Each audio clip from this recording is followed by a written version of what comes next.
Let's learn to drive right now. We're going to do our Racine County Staying Safe program right now.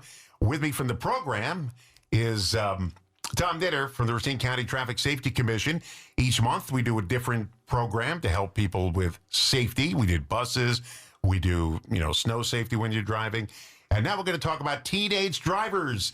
It's going to shiver up your spine if you got a teenager, huh? Jeff Urban is here from the Driver's Ed program at Union Grove High School.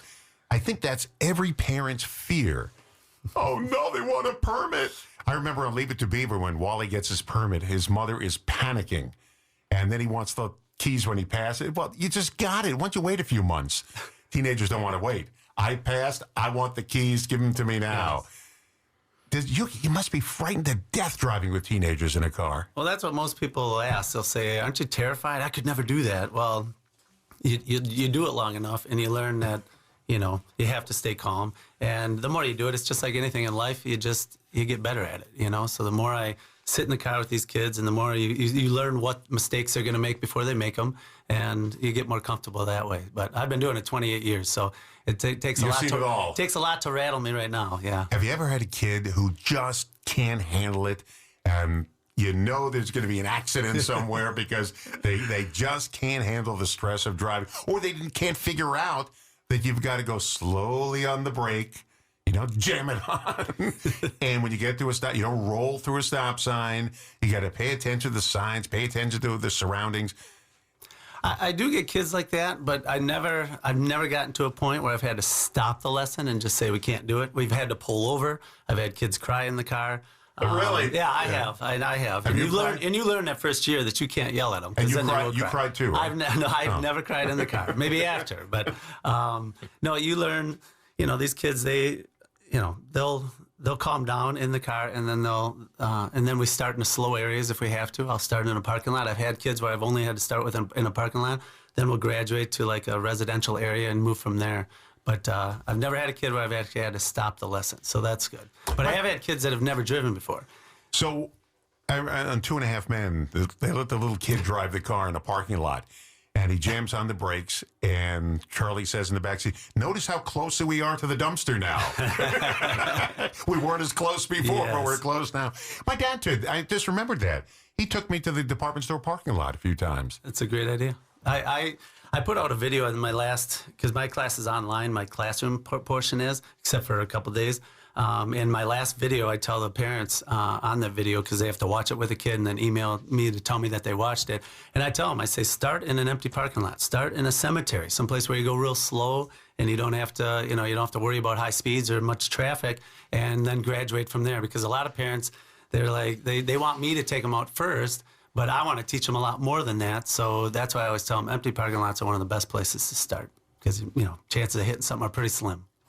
That dumpster's getting closer. Yes, it is. It wasn't as close 2 minutes ago. Yeah, and it's not on wheels either. Yeah. I just remember my father, I never forgot all about that. Took me to the Mace department store parking lot on a Sunday, and it was closed on Sundays.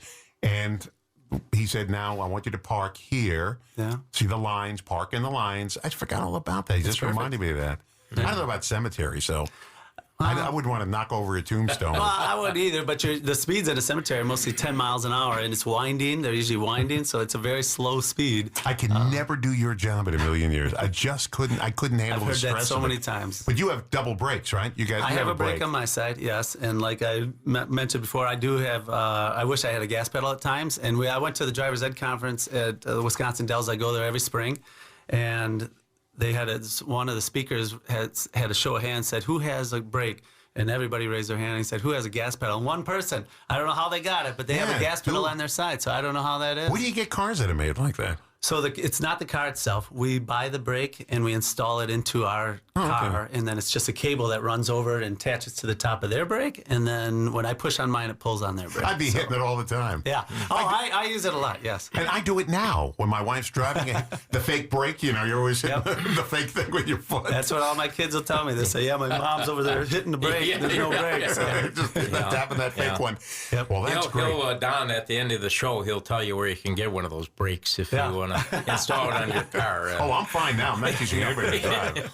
When I taught my daughter to drive, I was scared to death because she had an attitude when she went in, like, don't tell me what to do. Yeah. Yes, I'm going to tell you what to do. And she got upset because this car, I think cut her, it was a nun driving a car, cut her off and yelled at her through the window. And we were driving down a side street in Brown Deer. And, you know, I didn't give anybody the finger. It was a nun. I didn't do anything like that. But, you know, you know, it's about 10 miles an hour, 12 miles an hour of the street. Well, you know what you'd be surprised at is we have stickers all over the car that say driver's ed. And the amount of people that will cut us off or honk at us, it's surprising to me because you think, I mean, it's very obvious that we're learning to drive. It's a driver's ed student, and people will still cut us off and honk at us, even though they know the kid's learning to drive and that they're not very good yet. So what are the driving ages in Wisconsin? When can you get your learner's permit? At the age of 15, you can get your temporary. Whoa. Your temporary license. It used to be 15 and a half. Now it's 15. So you can hold your temps for up to a year. That was one of the best decisions the state ever made because in the 6 months, because it used to be 15 and a half, and some of these kids in 6 months just don't practice enough. In a year, I'm finding that more kids, I think, are ready at the age of 16 if they're getting their temps at 15. I have twin boys that are 17. I made sure on their 15th birthday they got their temps and they practiced for an entire year. Oh, terrific. Yeah. So I think that's been one of the best things. So what could you get? You get your license at 16 in Wisconsin? 16, yeah. Whoa. What was it in? 17. It was but, 17? But most people 18. If you didn't take driver's ed, it was 18. Oh, it is still. If you don't take driver's ed, it's still 18 in Wisconsin. Yeah, but you don't have to. Yeah, you don't have to take any driver's ed. It helps with your. They say it helps with your insurance. I never saw my insurance going down. Yeah. I mean, I'm up there in age now. I just told State Farm, you know, I did take driver's ed 70 years ago. So Still counts. It still counts. And you know what though? Older people, I think there should be a driving update every once in a while. You know, my mother was driving until she was like in her late 80s. Now, she was a good driver. The problem was she had my father who used to touch everything, and he had Alzheimer's toward the end, touching everything in the car.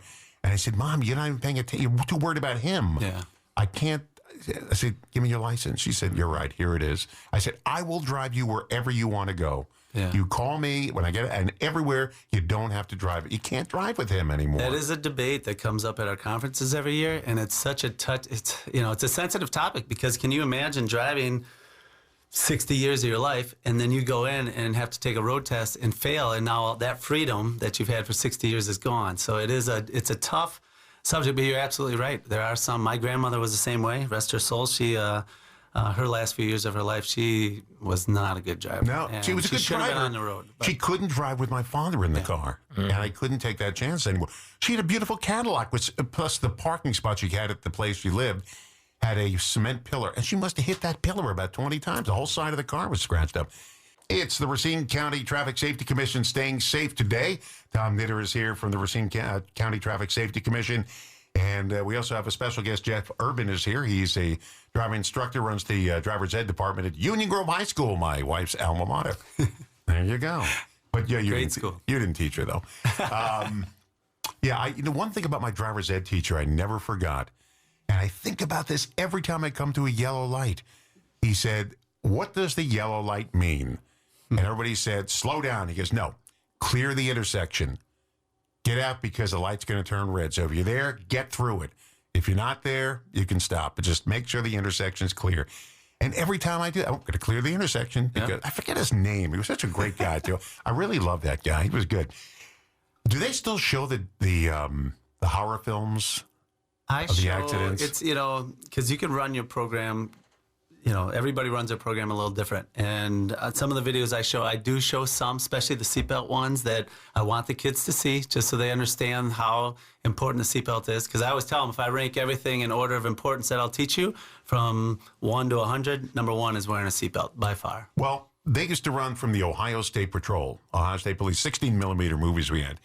And they used to run these, and this is what happens. They had body parts laying all over the place, and these poor kids were, I'm not going to drive.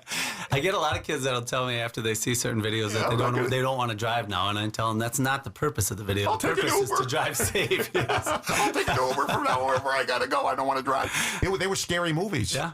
Some kids said, "Oh, look at that! Look at that guy's head. It's like there's not as many quite like that anymore." Yeah, these are the Ohio State Patrol, and they were. You can see them on YouTube. Yeah, they still have the old Highway State Patrol. Oh, I'm sure you can find videos them all. out there. Okay, let's get to some of these 5 driving points here. Now, this is hard to read on the screen because it's written in white on a bright color. No cell phones. There's something I never had to deal with. Do you tell them to shut the phones off when they get in the car? Yes. That is the biggest growing epidemic in our country by far, and they can't really put a number on it. You know, there's thousands of people dying in our country every year because of cell phone use, but they can't really put a number on it because if you are on your cell phone and you're driving down a road and you go off the road, hit a tree and crash and die and you're the only one involved, that's not going to be a statistic. They're not going to even worry about cell phones because you're the only person involved. But so they can't really put a number on it. But I tell these kids 2 things have to happen when they start. When they get in the car the first time to drive, you put your seatbelt on and you silence your phone. And I always tell them, I think most kids plan on not texting and driving. I show them enough videos. They understand how dangerous it is. But I always tell them, this is what I tell them, it's a snowball effect. I think when you are driving down the road, and these kids, and there's nobody in the car to tell you not to be on your phone, and you hear a notification, maybe you ignore it, but then you get another one and another one. I said, at some point, what's going to happen, you're going to be on a road where nobody's at, you're going to check that phone, and I always ask them, what's going to happen? And they'll say, crash. And I say, probably not. You're probably just going to check it real quick, and it's probably not going to crash. And I always tell them that's the worst thing that could happen because then you think you can do it again.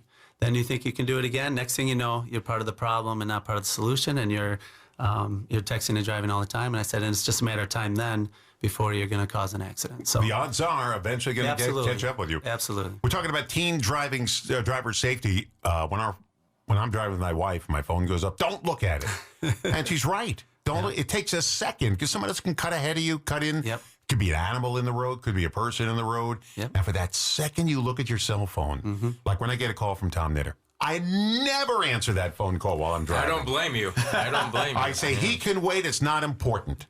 No, it's always important when Tom calls. But, yes, cell phone usage, I never had to deal with that when I was... I didn't either. So they have to shut it off in driver's ed? Because we're actually because I put them behind the driver so I can see them too. So if they check if I ever see them on their phone while they're in the driver's ed car behind me, obviously I holler at them, tell them not to. Do you have other kids in the car besides the driver? Yes, there's one because they need 6 hours of driving and 6 hours of observation. So I do 2-hour lessons. One with 2 kids. One student drives and the other one's behind watching and observing. So they have to observe 6 hours also. So whoa. Yeah, we had 2 people in the back seat, 1 person driving. Okay. And in the rearview mirror, you can see them having fun, fooling around the back seat and just distracting me. Yeah. But I just remember those days. How can I remember that? But it was, pretty important to me. I wanted to get and I told you I had, my high school didn't give it for the summer. Yeah. They give it during the regular year, but not for the summer. So I had to walk to the other high school. And it took about maybe an hour to walk there, maybe a little more. Walked to the other high school. Different. Yeah, and when it rained, I got an umbrella. I walked in the rain. But that's how important it was. And then I got my driver's license, and every kid in the high school was my new best friend. Yep. Now, I was telling Tom, I said, you surprised? I am surprised at how many kids, because of social media, that actually how many kids I get in class that aren't that excited about getting their license, because that was the only freedom we had. We didn't have our social media. We didn't have cell phones, so our only freedom was to get your license and drive. I get some kids in class that'll be honest with me, and they'll tell me that the only reason they're in driver's ed is because their parents making them, because they just really don't have that desire to get out and go places, which is surprising to me. Now, there are still those kids like us that just can't wait so they can get out of the house and drive somewhere and go somewhere with their friends. But it is the Racine County Traffic Safety Commission hour today. Tom Knitter is here from the Racine County Traffic Safety Commission, and we're talking about teen driving safety. Jeff Urban is here from the driver's ed program at Union Grove High School. I think teenagers have to realize driving is not a right. It's a privilege, and that privilege can be taken away from you anytime. I mean, they'll just snatch it from you, and you'll never drive again. absolutely. So be careful driving. We were just talking during the break here. A 20-year-old driver had a major accident on 16th Street here just about a couple of weeks ago. I don't think she had a license. I'm not sure, but I'm pretty sure she's the one who, and I shouldn't say I'm pretty sure, allegedly took the life of another driver the week before. So, I mean, you got to have a license to drive. Okay, so we talked about 15. You can get your permit, right? Yes, you can get your permit at 15. That's still a child. Now, just so you know, I believe in Michigan it's 14 and a half. Now, I know if you in the farm country, you can get a license a little earlier because you got to help out on the farm with tractors and everything else. My brother's friend bought a car when he was 16, and drove it in his aunt's backyard, back and forth. They'd sit in this convertible, go back and forth in her yard, which is okay. It's private property. It's legal, yeah. And they would get in the car. They'd go from one side of the yard to the other, back and forth, and this convert with the radio going. And I guess they had a good time doing it. I tell my students that you can legally drive as long as it's not on the public roadway. You can do that without a license. Now, so what is it? if they have room, they can practice at home. I know you're not an expert on motor vehicles, but I see these electric bicycles all over the road. Yeah. And they're driving in traffic, and they don't have a license plate. Is that legal to do that? I believe it is legal, yes. And That could be dangerous. That's another controversial topic that we talk about at our conferences where, you know, people argue that, a lot of bicyclists don't follow all the rules of the road. It's an but they're electric supposed bike. to. But even electric bikes, they're all, even a regular bike's supposed to. They're supposed to still stop at a stop sign. But, I'll admit, if I'm riding a bike, I don't always stop at a stop sign either. But that is one of the things that comes up at our conferences because it is an issue. Here's my biggest pet peeve.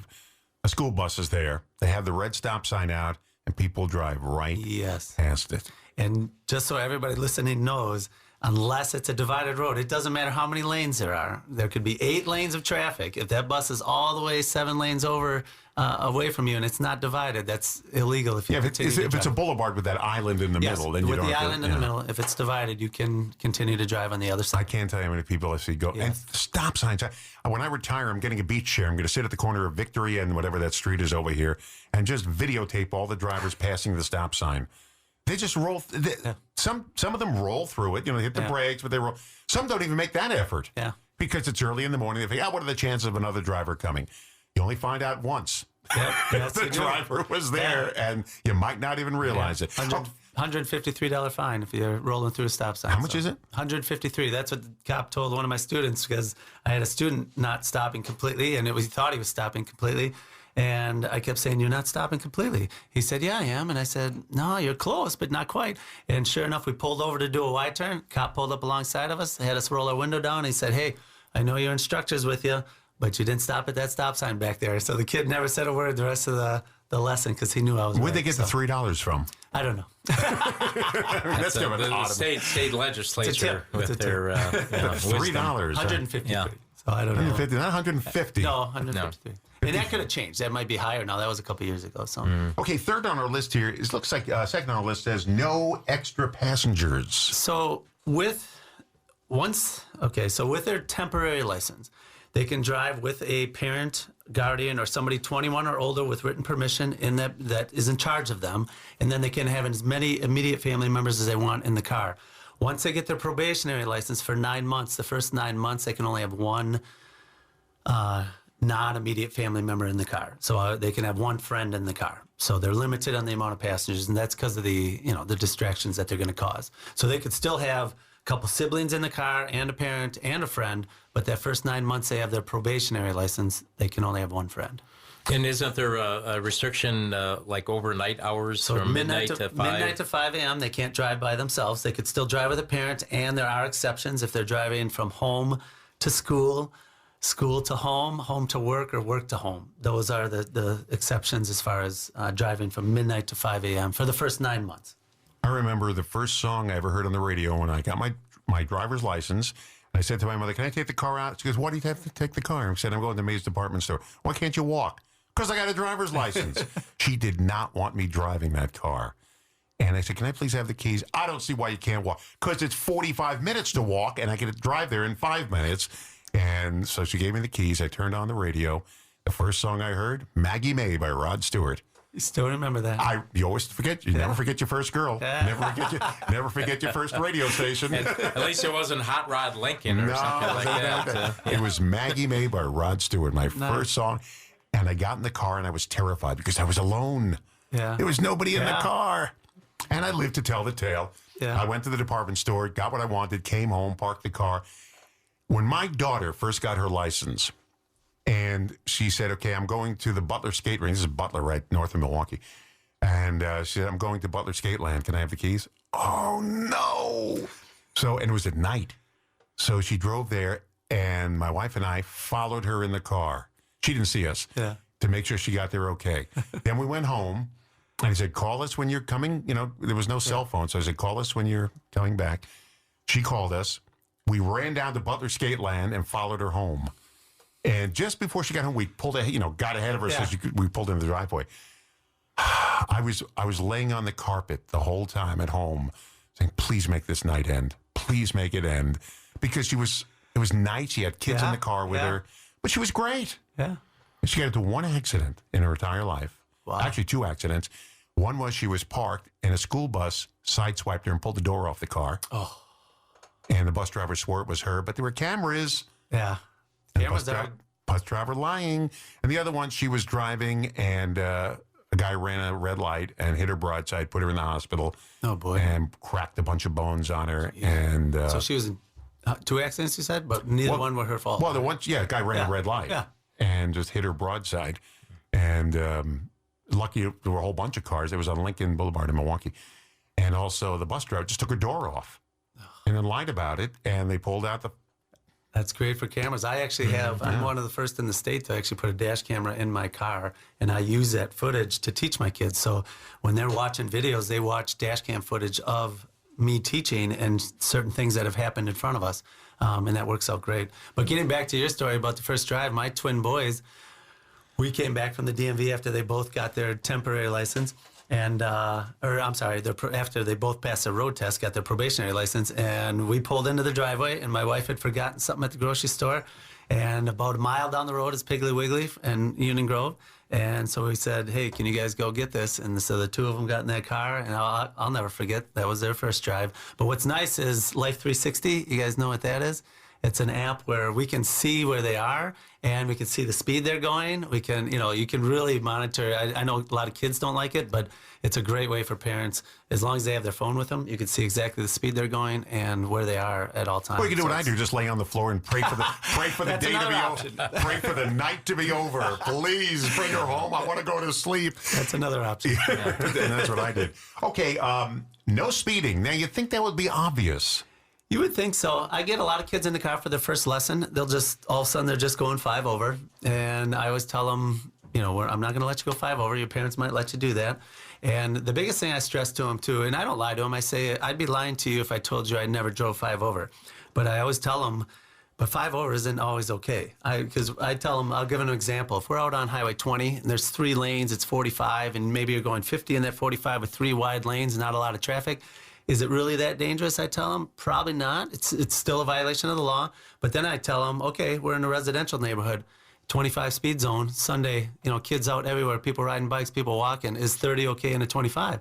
And most of them will say no. And I said, that's exactly it. You can't, 5 over isn't always okay. So I always tell, I don't like parents when they tell their kids 5 over is okay, because I just don't think it always is. Well, I go the speed limit. When I come in, it's about 5:20 in the morning.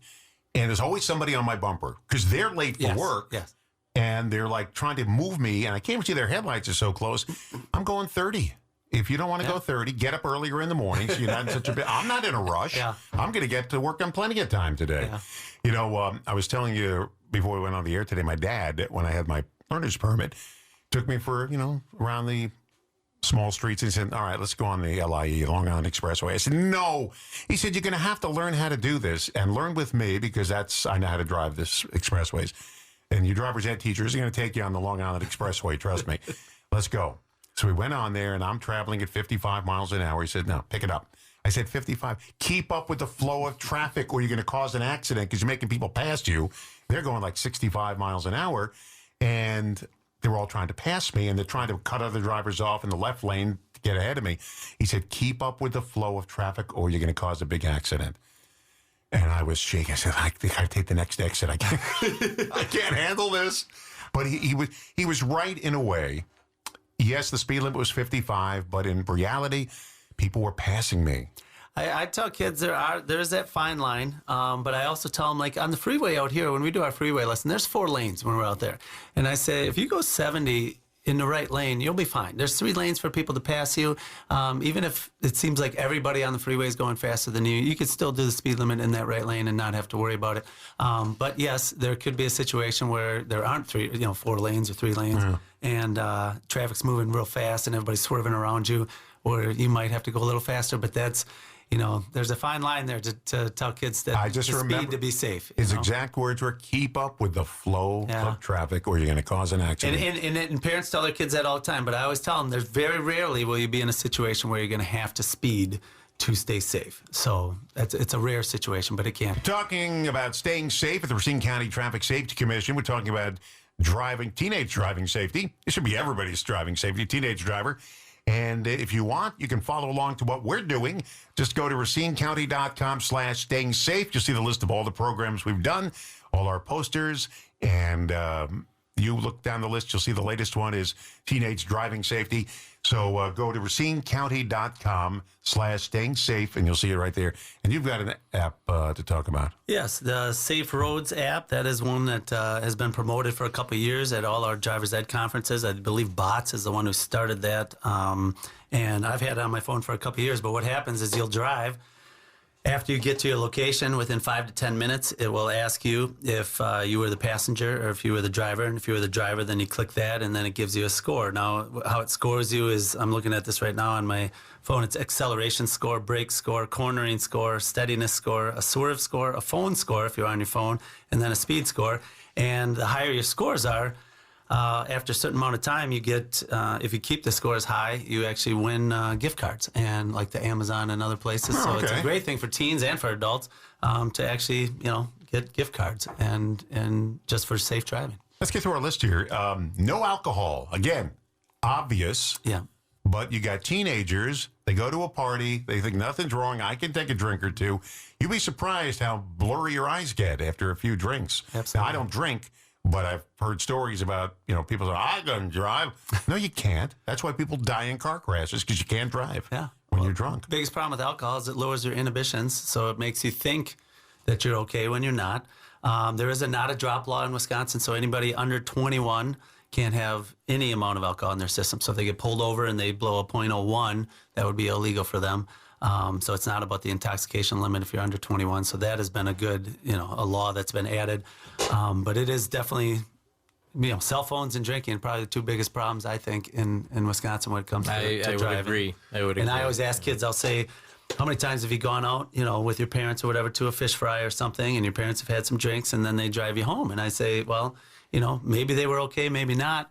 But you might, it's one of those where, again, there's that line where, what's okay and what's not. So but I stress with them that they absolutely can't have a drop in them. They can't even transport alcohol knowingly until they're 21 years old. So if they had alcohol in the car. And no open containers, period, for anybody. No open for anybody, but they can't even transfer. So like if they went to a grocery store with their parents, they could drive to the grocery store, but if the parents buy alcohol, and even if they put it in the trunk, it doesn't matter. They can't transport it knowingly. So. And one more, no driving or riding in your car without a seatbelt. Seatbelts, I ask kids, what's the biggest issue? You guys know what the biggest problem with the seatbelt law in Wisconsin is? Do you know what the fine is? $10, I don't know. $10. Is it $10? $10, yeah. If you cross the border to Illinois, I believe it's close to $150. So I always tell them that's the biggest problem, because who's going to not wear a seatbelt because they're worried about $10 fines? So I wish they would up that.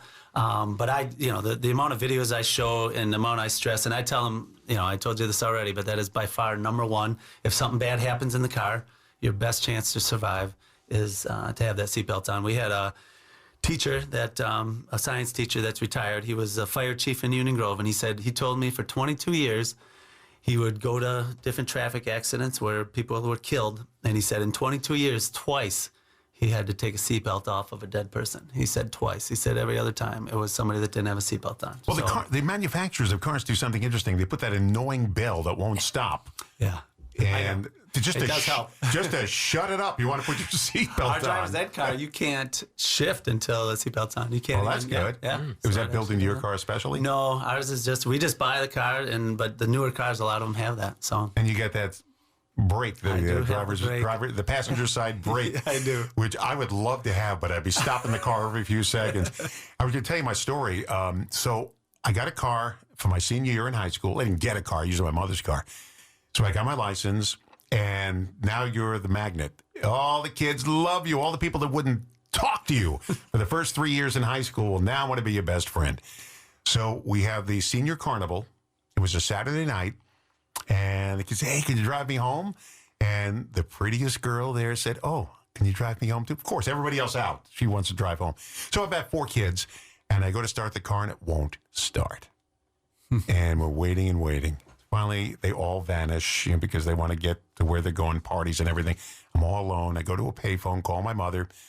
She comes down, get this, in her bathrobe with curlers in her hair and a jacket over her bathrobe. I said, oh, thank God nobody saw her. And she starts the car right away. I flooded the car. And these are older cars, And I flooded the car. She started it right up, and she was angry because I woke her up to get down there to the high school and start the car. So I went home alone. But thank goodness, because my mother, I didn't want to see, nobody wanted to see that picture. So that was my driving thing. So when we had our senior prom, a lot of kids, we had at the World's Fair, the old 65 World's Fair. A lot of kids drove to Queens to go to the thing.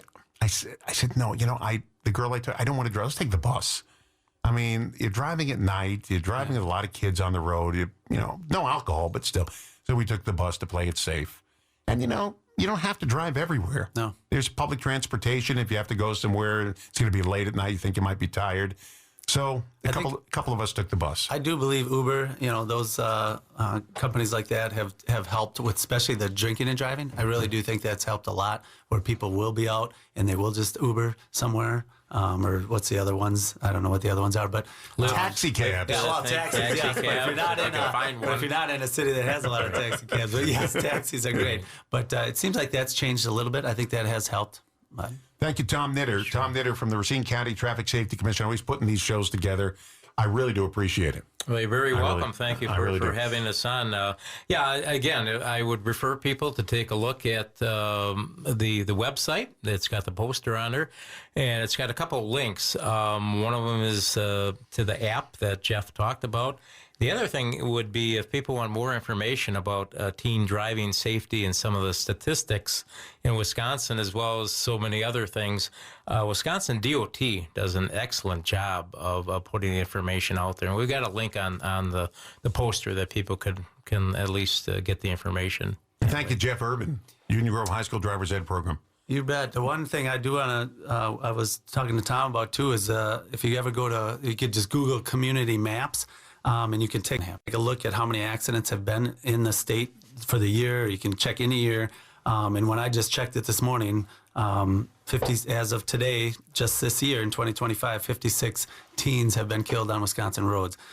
So just, that's one reason why I'm here, and one reason I wanted to come on here to promote safe teen driving, because it's just so important. It started for me as helping out. I was helping my father-in-law, actually. He was encouraged me to get certified. My wife is actually certified to teach. She doesn't teach it anymore, but so we were just teaching it for the summer. It was just a summer job and make more money, but now it's definitely become a passion for me for the last 28 years to try to keep these kids safe. So I've, knock on wood, I have yet That's to have where one of my, I've yet to have one of my students that I have taught get killed in a car accident at our school. Now, four kids have died, and one teacher since I've been there in car accidents. So, okay, if you missed any of this, it'll be podcast either tonight or tomorrow morning. You can listen to it. Just go to WRJN.com.